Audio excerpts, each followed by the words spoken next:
Hey y'all, welcome back.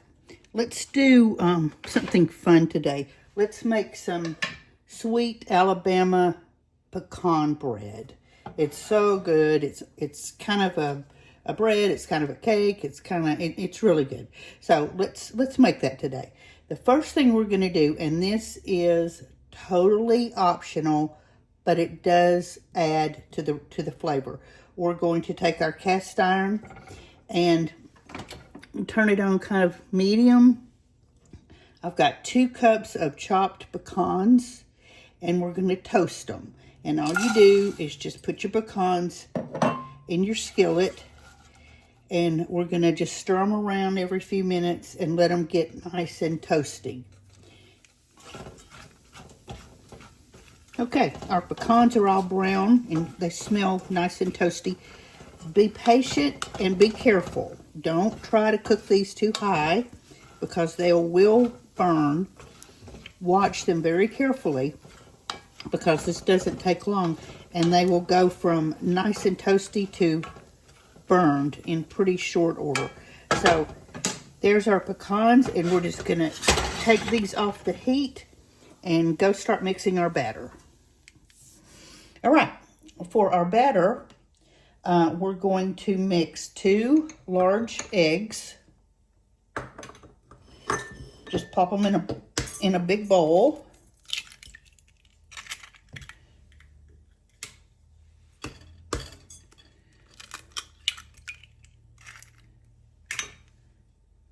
I don't know what has been up with me lately and a shell getting in things. I've done that twice lately.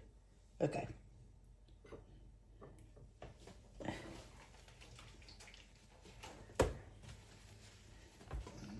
Okay, so there's our eggs. We're going to add a half a cup of oil, but instead of a half a cup of oil, I'm going to add a 1/4 of a cup of oil.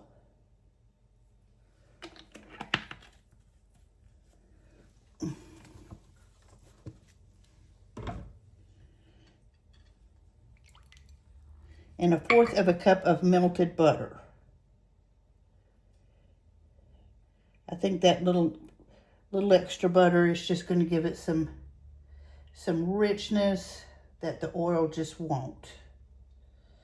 Give it a little bit of flavor. So a 1/4 of a cup of oil and a 1/4 of a cup of melted butter. And we're going to add 2 teaspoons of vanilla. Just vanilla extract. Now, I didn't have to shake that. I don't know why I did that.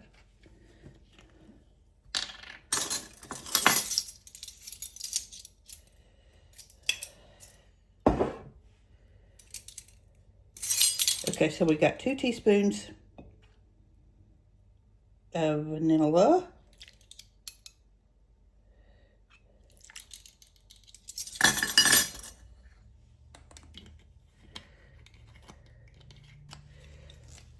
Okay, and we're gonna whisk these up until they're nice and smooth.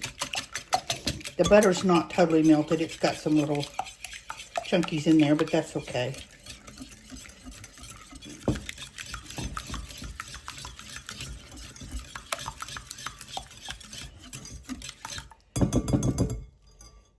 Okay. At this point, we're gonna add a cup of white sugar.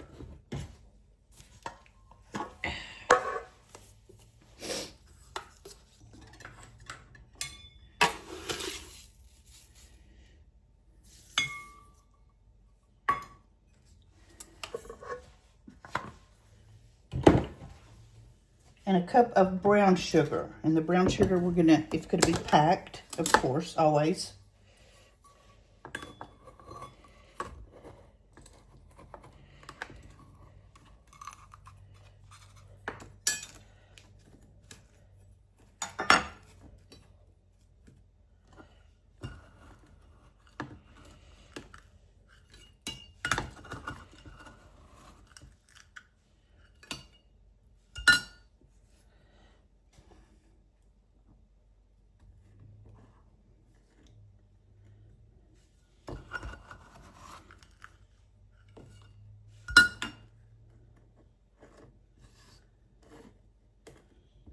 right, just a spooge more and we got this.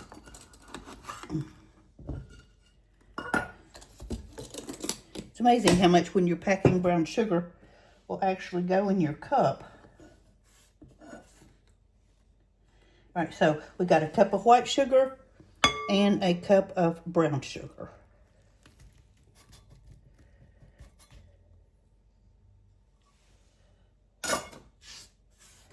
All right, we're going to go back in with the whisk and make sure these are nice and combined.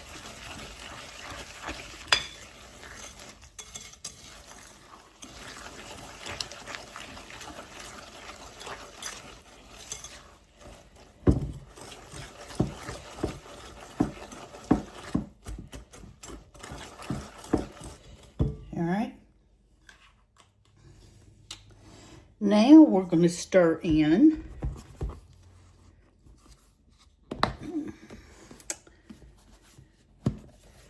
1 cup of all-purpose flour.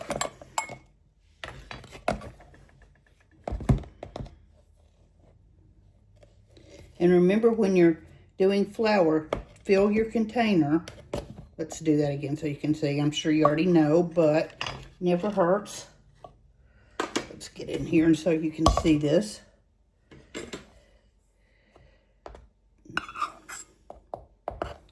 Fill your container. Don't just scoop it down in there. Actually fill it. And then overfill it a little bit. And then take your knife or your finger or something and just level it off. So we're going in with a cup of all-purpose flour.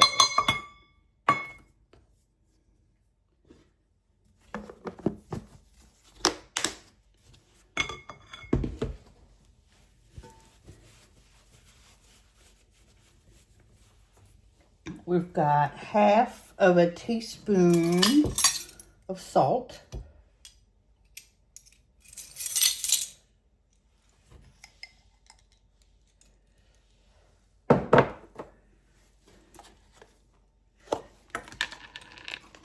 Half a teaspoon of baking powder, not soda, powder.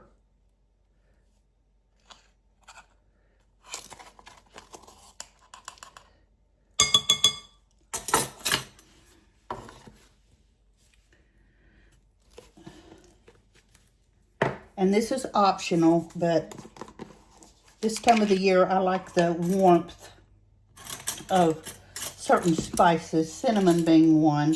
So I'm going to add a teaspoon of cinnamon to my batter. Again, optional. If you don't want cinnamon, you can do nutmeg.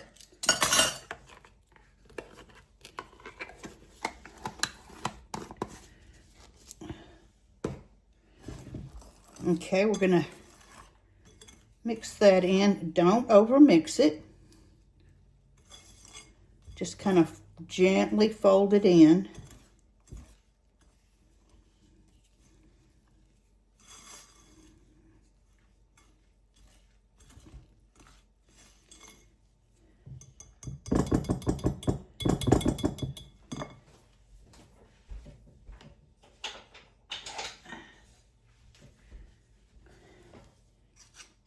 I think I'm going to get a spoon to do this.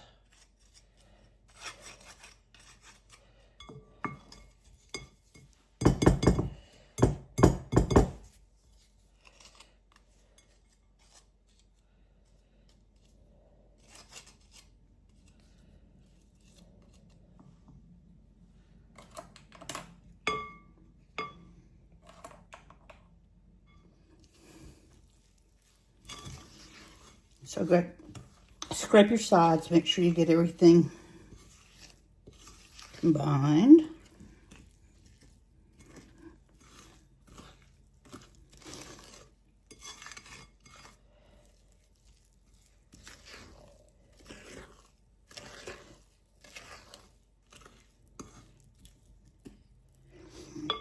All right, now that everything is mixed in and folded in, let's add our pecans.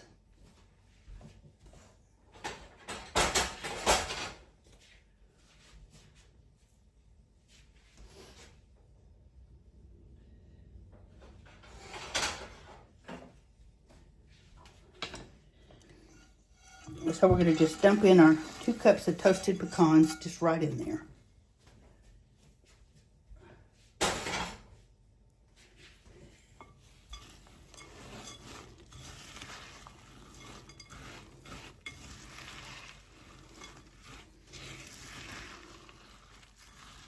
And like I said, you do not have to toast your pecans, but if you've got that few extra minutes to do it, it does make a difference.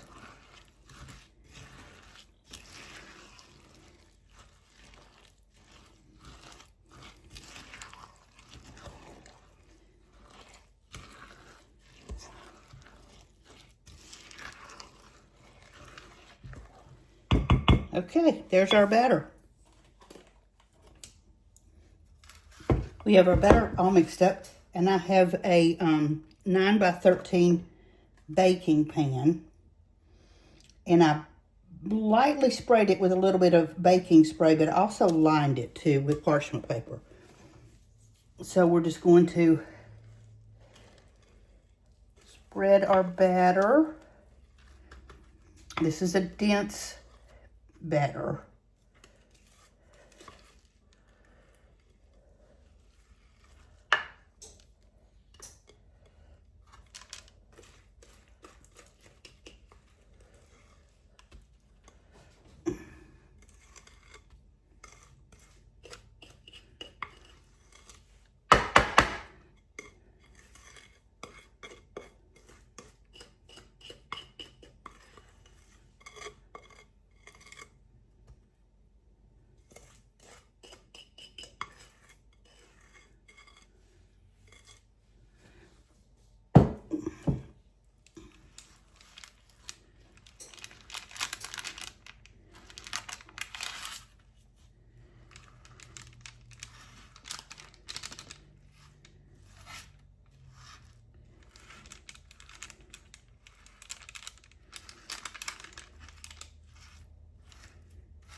Just spread your batter around in your pan.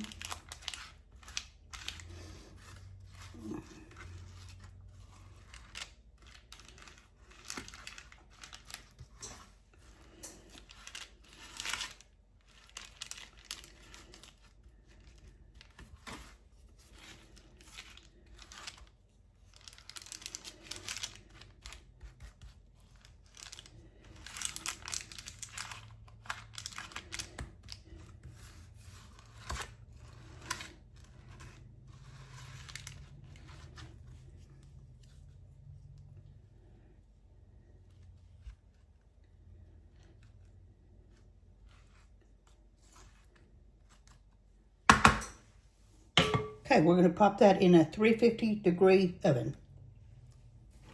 And that's going to bake about 35 minutes. So, let me get this in the oven and I'll be back. So, I wanted to talk to you guys for a minute about something.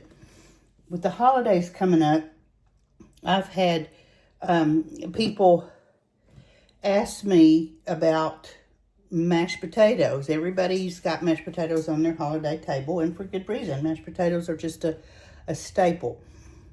So there's a thing on TikTok right now going around about people are actually putting yeast in their mashed potatoes, and from what I can gather, they put the dry yeast in with the warm milk and then add that to potatoes. I don't know what that's supposed to do. I think it's supposed to make it a little fluffier and give it a little bit of a different flavor. Personally, I would not do that. I just would not do that. And the reason why is I can't, first of all, imagine it making that much of a difference in flavor or fluffiness. You can get fluffy potatoes without yeast. Been doing it for years.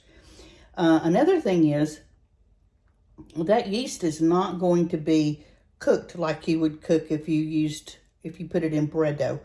And there would be the possibility there of it really causing some stomach issues. So that is my opinion on that. You read, research if you're interested in it, whatever you think, but that is strictly my opinion. If you want fluffy potatoes, use russet potatoes. They're the starchiest. You're going to get the most fluffy out of them. My second choice would be Yukon Gold, and I like them both.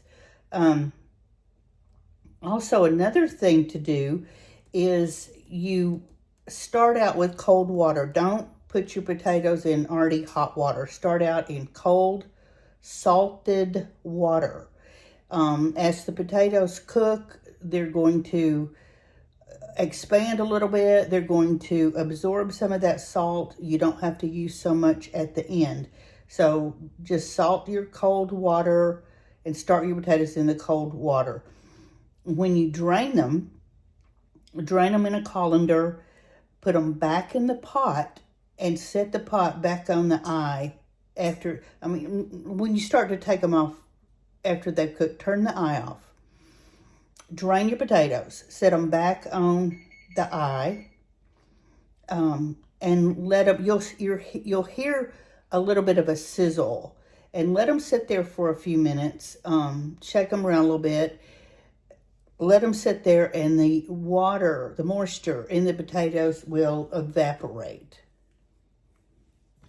Now, when you get ready to make your mashed potatoes, you're going to want to warm your milk before adding. Don't put cold milk in your warm potatoes because it'll make your potatoes cold. So just warm your milk a little bit, and your butter should be at room temperature. Don't be adding cold ingredients to your hot potatoes. That's just sort of a given. And don't overwork your potatoes. Use a potato masher, use a ricer, use a mixer, whatever you decide. Just don't overwork your potatoes. And if you want to add some flavor, one of my favorite things is, instead of milk, I like to add buttermilk or sour cream, especially buttermilk, to my potatoes when I'm mashing them. You can also throw in a few cloves of garlic, just peeled garlic. Don't chop it or anything like that. Just throw it in the water. When you start to cook your potatoes, it'll cook, be soft, and it will mix up with the potatoes. You'll never know it's there, but you'll just taste that little hint of garlic flavor. Instead of cooking your potatoes in water, you can also use cold chicken broth. Sometimes I do that, and it's delicious. It's really good. It does make a difference. But keep in mind that it will make your potatoes a little bit yellow. So if you want real fluffy white mashed potatoes as a presentation on a holiday table or whatever, use the water. If that doesn't matter to you, go for the chicken broth.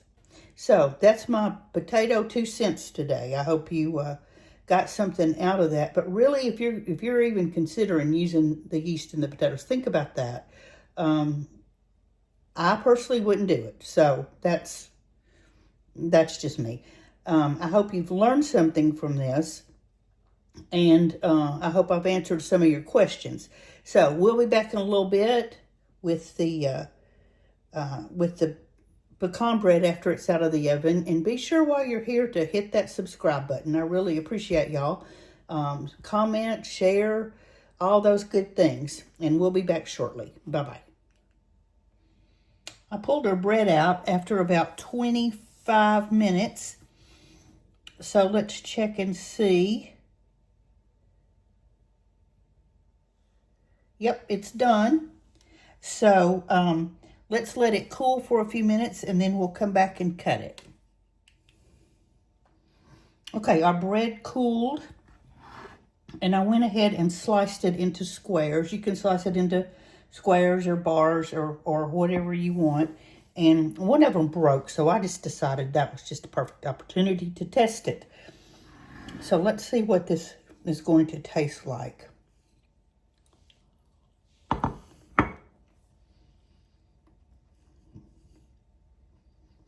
It's so good. It's chewy. It's moist. You can taste the pecans. You can really tell that the pecans have been toasted, which adds some depth there. So this is just really, really good. I can taste, I'm glad I put the cinnamon in. So I'm going to go make a cup of coffee and finish my piece of sweet Alabama pecan bread. I hope you make this. I think every Southern household has a version of this recipe. So go make you some. And we'll talk tomorrow. But in the meantime, be sure and like and subscribe and all that for me. Thanks a bunch. Bye-bye.